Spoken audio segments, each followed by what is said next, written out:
वाराणसी मुंबई कामायनी एक्सप्रेसच्या जनरल डब्यात आग लागली आहे। मनमाड रेल्वे स्थानकावरील ही घटना आहे। गाडी रेल्वे स्थानकावर थांबल्यामुळे प्रवाशांनी गाडीतून उड्या मारल्या। मनमाड रेल्वे स्थानकावरची ही घटना आहे। कामायनी एक्सप्रेसच्या एका जनरल डब्याला आग लागली आहे आणि आग लागल्यानंतर प्रवाशांनी गाडीतून उड्या मारल्या आहेत।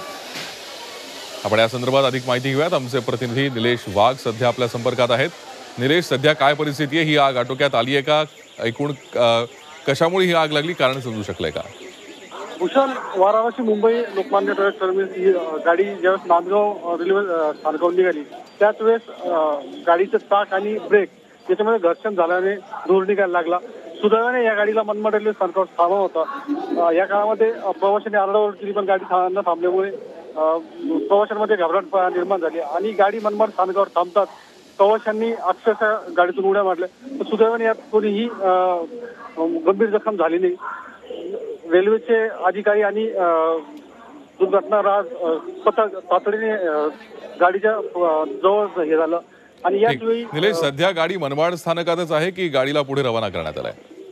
सध्या आग आटोक्यात आली आहे आणि गाडीचा तो डब्बा काढून गाडी थोड्याच वेळात मुंबईकडे मार्गस्थ होणार। भूषण, धन्यवाद निलेश, असं विस्तार माहितीसाठी।